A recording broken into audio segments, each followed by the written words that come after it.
Mass shooting has been reported a few hours ago from the United States of America, killing 22 people. A man caught on camera opening fire on the streets of Lewiston. This is where 22 people lost their life, and we are told many more injured. This young Indian woman went to work in the United States of America but died of bullet injuries on the 6th of May because there was a shootout in a shopping mall that killed 8 people. Are you surprised that America's gun violence is starting to grip anyone and everyone irrespective of their nationality or ethnicity? The United States of America witnesses an average of 1 mass killing every week. Mass killing is defined as an incident where 4 or more people are killed. 2023 is on track to be the worst in recent history for mass murders in America, or injuries even due to the firearms is on top. According to this data from the Gun Violence Archive, as of 7th May 2023, at least 202 mass shootings have taken place in America. Past 3 years have recorded over 300 gun-related violence, witnessing a surge in shooting across the country. At shopping malls, schools, parties, in countless neighborhoods, in public spaces. This is not a local American, a country's internal matter anymore. This is international, and I'll tell you why. One victim among 8 was a 27-year-old Indian origin woman, Aishwarya Thatikonda from Hyderabad. Aishwarya was the daughter of a district judge in the Ranga Reddy court, working in Texas as a project engineer and living in the United States of America since the past 5 years. Before the incident, Aishwarya had spoken to her family members. But when they called her back after the news flashed of shooting, they did not receive any response. Imagine the turmoil that her parents must have faced. Apart from them, 3 members of a Korean-American family also died in the shootout. Imagine going shopping with a friend to a mall on a Saturday on a weekend like most of us do, and shot dead. No reason at all. Among 10 deadliest mass shootings of 2023, children have been killed in schools, adults have been killed in public spaces, often no reason at all.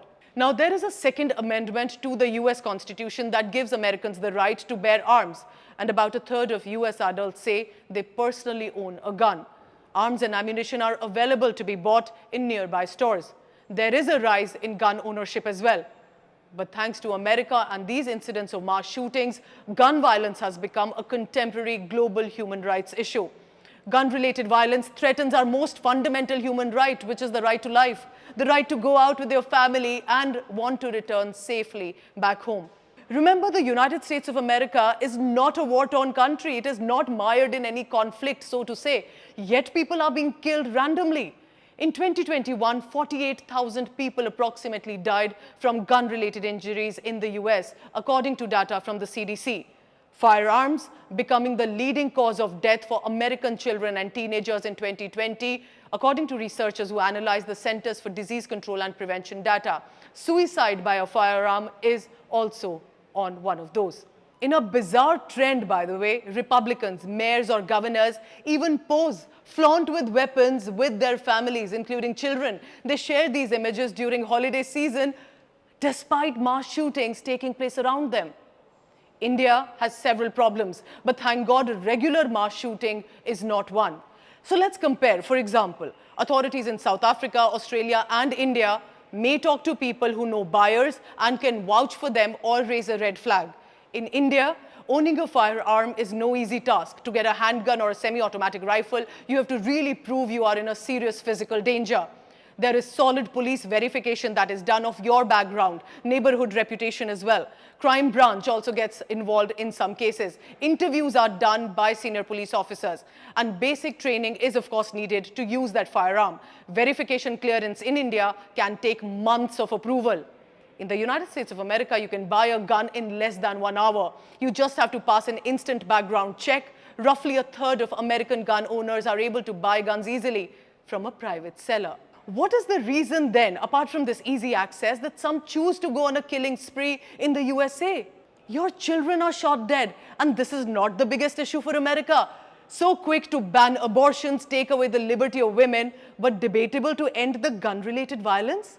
A modern, developed, progressive, first world nation should be up in arms and demand some change. Instead, another mass killing is reported worldwide. The next day, it appears it has been forgotten. The problem here is the United States of America loves to lecture other nations, advising them on human rights issue, specifically often sending out statements on India. Remember on Rahul Gandhi issue, USA had said, and I quote them here, "Respect for the rule of law is a cornerstone of any democracy, and we are watching Mr. Gandhi's case in the Indian courts. We highlight the importance of protection of human rights." For Russia, for example, USA had issued an advisory urgently to American citizens to leave immediately. For Mexico, their neighboring country, USA citizens were alerted, saying violent crimes can occur anywhere, including tourist destinations in Mexico. Should these nations now be sending advisories on the United States of America? I leave you to deliberate on that question. Thank you for watching.